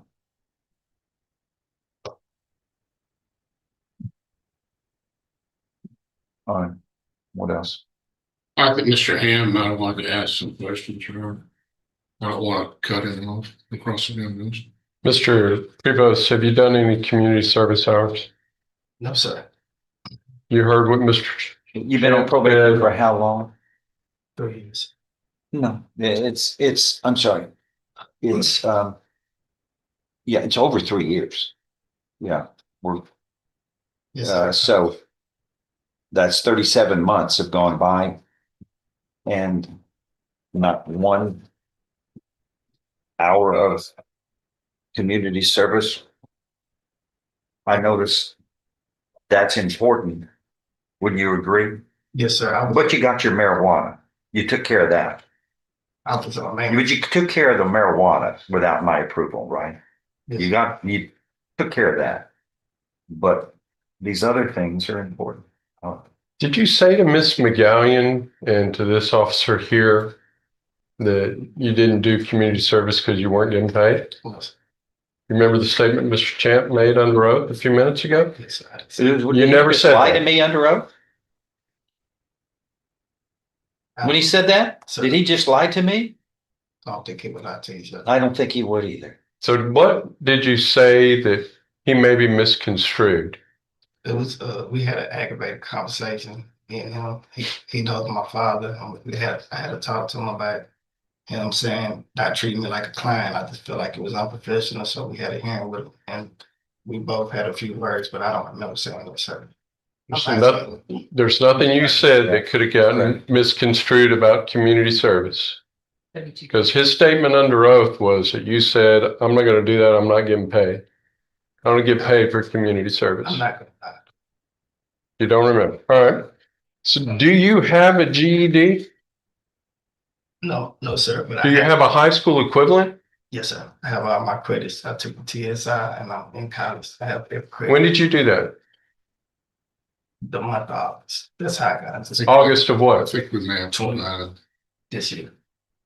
This is my first year in school. All right. So instead of getting the GED, you went through some other fashion to get an equivalent where you could get into the program you're at? Yeah, Okay. the TSI test. And What did you tell this probation officer that you were going to do that? Yes. Because you were on probation for 3 years with the responsibility to do that, but you didn't think to let them know ahead of time, hey, I'm going to choose to go this route? I should plan on getting a GED. I just did that for my family because I was tired of being a scalper, so I wanted to still draft and defiance. It was more of a So what is it that you did if it's not a GED? What is it? I'm trying to build me a career. Now, what did you take that allowed you to get into a college? TSI test, sir. What is a TSI test? Placement test to get into school. All right. It's Texas. It's like So is what this officer said true, that you didn't want a GPS device and you didn't want to surrender your driver's license?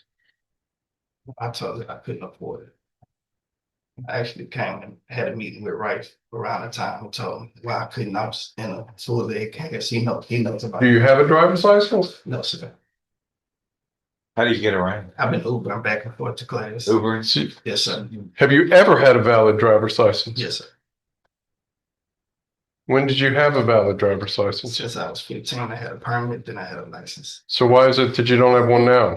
Take care of some fees and surcharges. So it's just suspended for a time frame? Yes, sir. I can take care. And you don't actually have the license. You're saying even though it's suspended, you just took your license, threw it away? just to be, it's probably invalid, not suspended. Correct. So do you have I can pull out my driver's license. Do you have yours? No, I just have Carry mine with me all the time. Most people do. had to surrender it. You don't have yours. No, this is state I do. Why didn't you tell the man that whenever they asked you to surrender I it? did too. Who knows? You see his reaction? He's reacting like you've never said that before. All right. I'm sorry, what? What did you just say? I did tell too.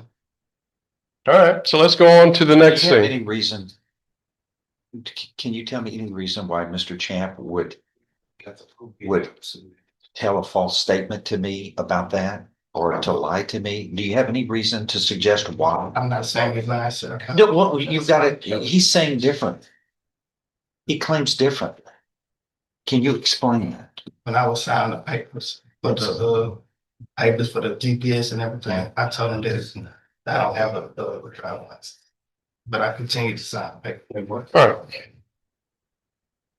Let's go to April 14th of 2025. Were you in Port Arthur? Yes, sir. Were you arrested for the offense of public intoxication?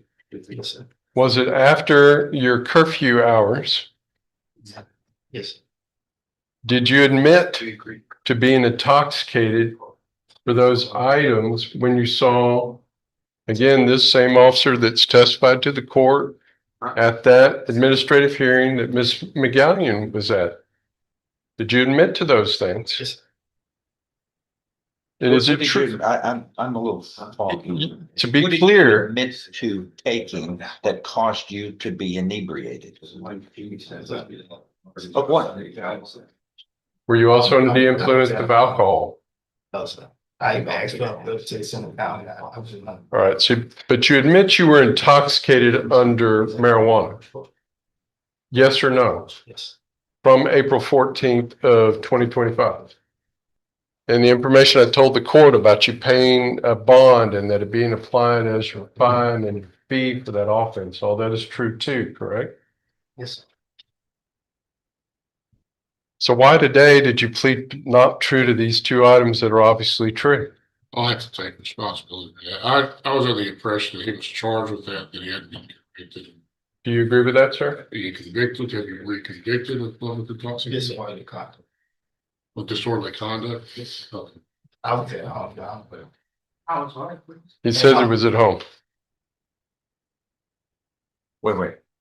Another crime?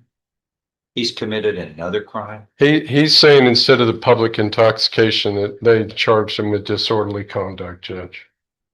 What was he disorderly? What constitutes disorderly conduct? That's the nature of that DOCPI is. I know, what's the element that caused the disorder? What did you do? It's another way to charge at a class C level. With my girlfriend. Great. At home. That's nice. I don't have any other questions of this defendant, Judge. That's nice on my watch. Public spectacle out of yourself. I don't have any reading. All right. Anything else? Not of this defendant, no, sir. And you're Go ahead. We're good. I'm good. What do you suggest, Mr. Champ? It's going to be my choice, but It's your choice, Ron. I understand. It's a catch-22 for me because I've been knowing his dad for over 30 years. And I would have conversations with his father the whole time while he was on probation. And I would discuss it with Mr. Prevost, and he got upset with me because apparently his father kind of got into him for not doing right while on probation. So he told me he don't appreciate me discussing his business because he's a grown man with his father. And he was right. He was right. I take ownership for that, and I apologize to him for that. So moving forward, I stopped doing it. But to answer your question, Your Honor. I'm going to just add something right there. Remember where you left off. You think that was wrong of him? Absolutely. To try to see whatever he could do and try to get all resources in line to help you satisfactorily complete this probation, even if it meant talking to some other people like your family to try to help you across the finish line. Don't you think that was a good thing on his part? I think that's what makes this probation office very worthy. So I don't condemn them for doing whatever they feel like is reasonably necessary to help a probationer successfully complete probation. Okay, next. Go ahead. At this point, Your Honor, I'm kind of baffled on what to recommend, honestly. Jail time is easy to recommend that, or to be placed on a high medium risk caseload. He's done enough to GPS get revoked and go to prison. I'm sorry? He's done enough to get revoked and. He has, Your Honor. He has. I agree. Not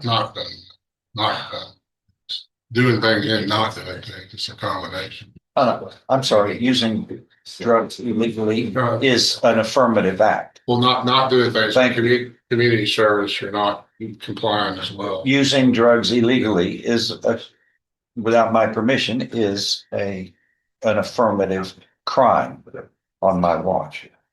Which is, I consider serious. Very.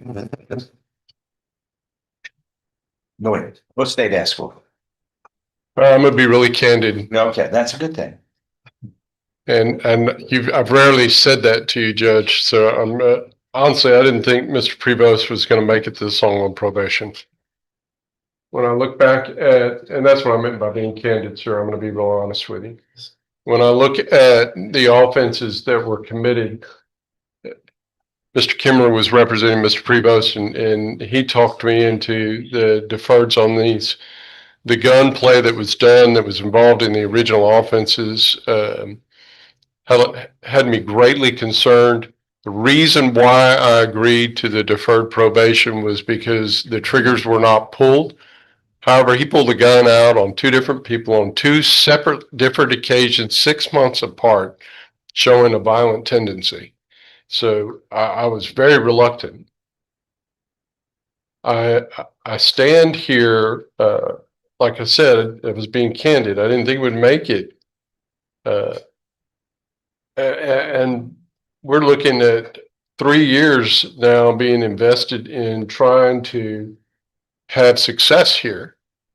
But it just seems here right at the end, it seems right here at the end, he's just all of a sudden, at least on what I've seen, tried to take back control and do things his way. Judge, I'm really bothered by the, being told you can't take marijuana and he goes get the medical marijuana. I get I just, what your position is.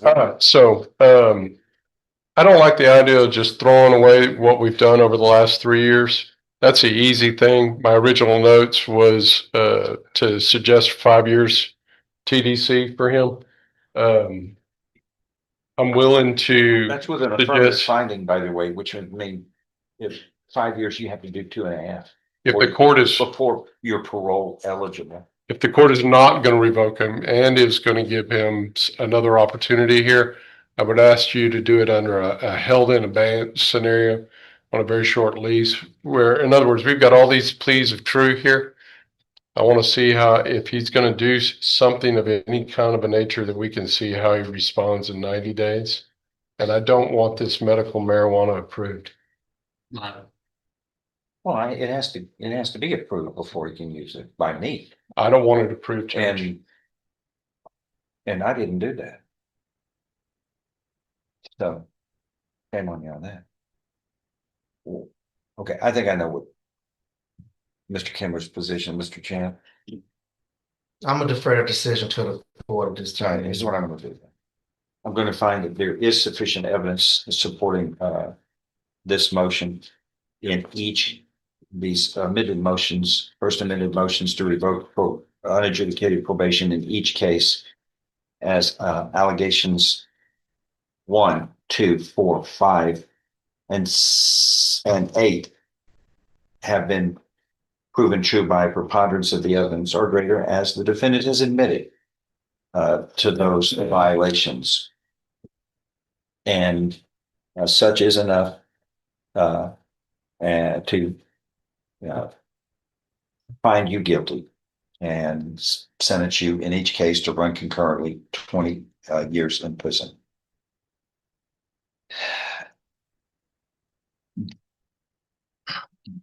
How much time did you say he said? I have 72 days. So, first cases. what I'm going to do instead is continue this probation in each case. You're going to, you've had 72 days credit. You're going to do 180 days. You're going to do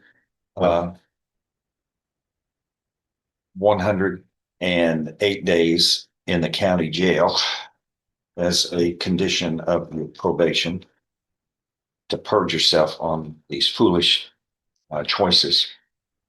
But the court has grown impatient with these kinds of mistakes because you know better. I don't want to hear another mistake. Okay. Especially choices using drugs without the court's permission. I mean, how foolish can that be? How wrong? You know, that's way off the reservation. The sentences you're looking at, you would serve 10 flat years on each of, in each case. If I sentenced you to 20 years, you'd be in prison for 10 years before you can get parole. My goodness. Why would you flirt with that? Right? So doesn't make any sense. Well, failure is not an option from here on. Do you understand? Yes. And we're going to. Excuse me, I have a question. Yes.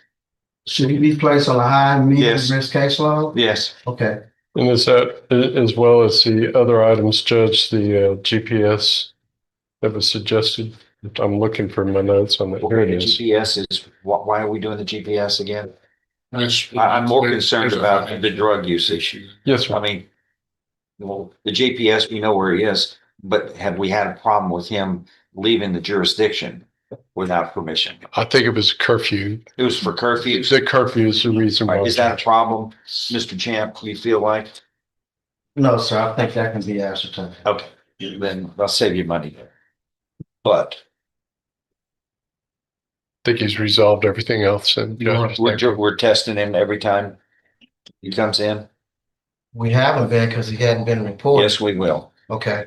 You want to reset it for 6 months to review? I always do. Yeah. Yeah, we always do that. But All right. But that's what's going to happen, sir. And try to work favorably with the probation office because he's very good at what he does, and we're very proud of his success rate and all the probation officers. They want success. Don't work against yourself.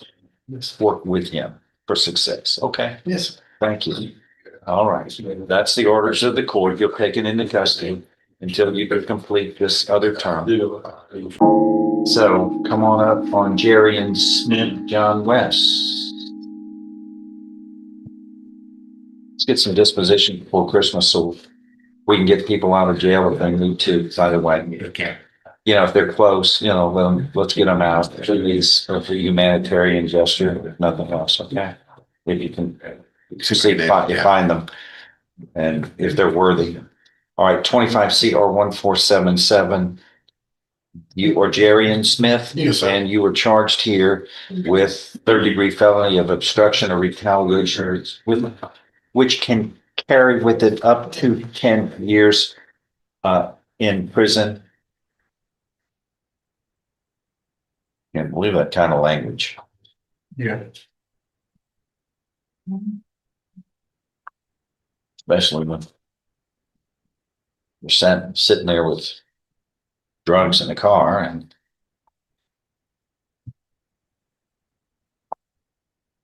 all right. What are we doing today? Today's an initial appearance. Again, Mr. Smith spoke yesterday on the phone. You need a little more time with the discovery. And so we can get about 4 weeks or whatever. I don't know when Christmas falls, but sometime in the beginning of January. Whatever the next date is. State, anything? I'll never. A reset. 4 weeks. Is that good? Is that a good week? 5 weeks, whatever. 4 or 5 weeks, whatever that gets into January, whatever that 5 weeks. is. Let's do 5 weeks, okay? Get a resetting and then have a seat over there. Thanks, everybody here from Jerry.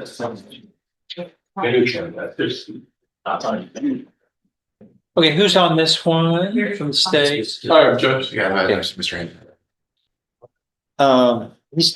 You've tested positive for THC, tetrahydrocannabinol, marijuana. You know it. I don't have to tell you. You know. He admitted, Your Honor. The problem is I'm looking at this probable cause affidavit, which looks to me to be maybe the whole reason why he's been charged with a crime.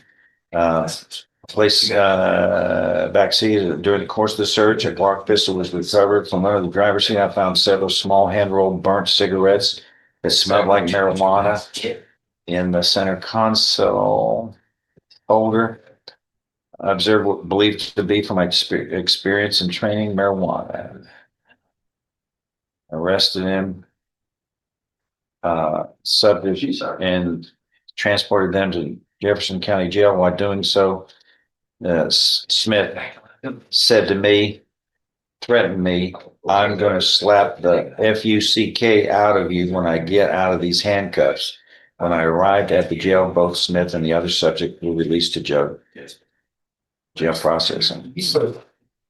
Real I didn't say the exact word, but I said the word. I was if you would go to the video and say it, I didn't say it when I get out the cuffs. I didn't say it. It's same gesture. It's same gesture. Look, you threatened it. Whatever you did, you threatened it, whether you were vulgar or otherwise. The point was, you made a foolish choice, and it was an illegal. This is a third-degree felony. You're looking at up to 10 years in prison. But there you are. They arrest you, and you got marijuana reeking around you. And here you come into court, a very important part of your life where a decision can be made one way or the other by this court, and you're testing positive for marijuana. What's his bond? I can speak on it. Yeah, your bond is revoked, and it's $20,000 is the bond. And you must have a drug patch as a condition of your bond when you post the bond. Can I speak on it? Yeah. Give it your best shot. Nah, I don't try to rob you. Here. I recently got fired, and I just started back smoking. That's what that's you because of what reason? I lost my job. Okay. Well, welcome to a setback in life. I got it. He's got it. We all everybody around here, our life is we're all the same. 5 steps forward, 1 step back. All of us are together on it. You too. We're all in it. Me too. But it's when you step back, you just kind of dust yourself off, and you don't step back 2 steps by compounding the problem. Okay, that happens. We all have setbacks. Pick yourself up, dust yourself off, and get back in the game. Are you a good person? Yeah, I'm great. Good. Then do the best you can. But if you're a good person, I believe you are, you know right from wrong. Yeah, I was wrong. Okay, fix this. Don't do that again.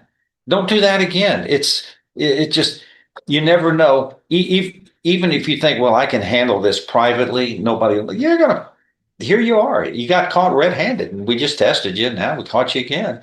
And you got in trouble, really, for, I think, the misusage of the drug, and that made you unclear in your thinking. And then here you are, showing up while on bond, which says you can't use any drugs, can't commit a crime, and illegal possession of marijuana is a crime. Caught you. There's a way of avoiding all of this. Don't do that. You know right from wrong. You know it. And it's not helping you be a better person anyway. And it's costing you money, I'm sure. So why, again, that's two good reasons not to get involved in that stuff. You're too busy trying to get a job and move ahead in life. And it's hard enough with the normal problems that you have in careers and in life. You don't want to add to it by your own mistakes. All you're doing is just putting more weight on your back. But we all have to carry some weight. Just most of us, though, learn it. We're going to have to carry some weight through life. Let's don't make it 1,000 pounds.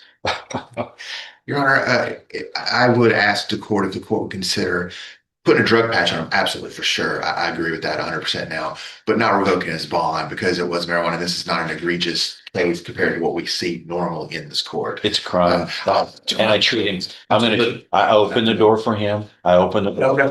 Everybody's got an excuse. I know. They'll all have it. Sorry. But I was thinking, that's, I'm going to treat him like I do everybody else. And if I said no, then it would turn into the rule that I went John West's client's rule. He tested positive and you let him out with your drug patch, and I want to be the same. You have a bond condition that you have to account for. And then I can add any reasonable conditions of bond, and that's what I'm doing. I'm going to treat him like I treat everybody else. My question is, what are we doing with this? What are we doing with this case? I'm sure we'll get it worked out. You know, like this is our initial appearance, so we hadn't got to that point yet. But I feel like we probably we're gonna have to court would let us plead today. We probably are gonna plead right now. But I can't do it with him testing positive. That's my issue. I can get him when he doesn't test positive. Yeah. So Do we have a docket tomorrow? Yes. I'll bring him back tomorrow. Can you be here?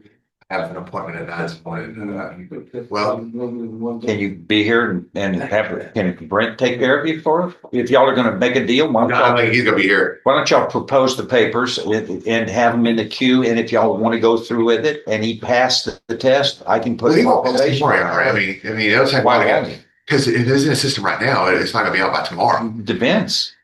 it shouldn't be out by tomorrow. No, it shouldn't Well, be it out. depends on when he started it. Yeah, I just started smoking. Well, I smoked This morning? No, hell, I smoked two. Hell no. 2 weeks ago. No, I smoked before. yeah, no is good enough for me. My bad. When did you smoke last? 2 weeks ago when I lost my job. See, no, that ought to be out of the system. Well, I don't. It depends In on 2 weeks, my God. So I'm saying I don't know. It'd be if we test in the morning. I don't think it'd be out of the system now. 30 days on marijuana. Yeah, it takes a while to get out of the system. So. That's not what I've tested them before, and it's come out. It's weeks, not. I mean, if you want to bring it back in the morning, test it, but I don't think it's going to show any different in the morning. You're gonna be dirty in the morning too. How do you know that? You're not but you don't test it. You don't. You're not doing a method testing. But if you said it was, are you saying could it have been shorter than a couple of weeks? No, like when I lost my job, it was 2 weeks after my smokes. And that was the last time you did it. Question? Why don't you just prepare something in the queue? I'll bring him back tomorrow. And let's just see if he tests. But we'll keep bringing him back until he tests negative. And then we'll get him out of it. Then he can get on probation. We're going to do something. Yeah. No, talk to him. Yeah. Grab some real quick. Yeah. Same thing, man. Yeah. That's what I thought we were. Mr. Holland, this is cause number CR 20-291, Sanctions Court.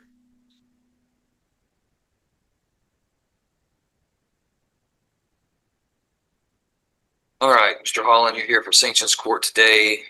You and I have had numerous conversations about your smoking marijuana while on probation. And it seems that you tested positive again at your last court session. That was sent off to the lab. So the probation department has asked the state to file a case, and a warrant's been issued, and you're going to be taken into custody at this time. I understand. Sergeant Martinez, if you'll go ahead and take Mr. Holland into custody. Mr. Holland, once you get over there, we will set your case for a hearing on the motion to revoke.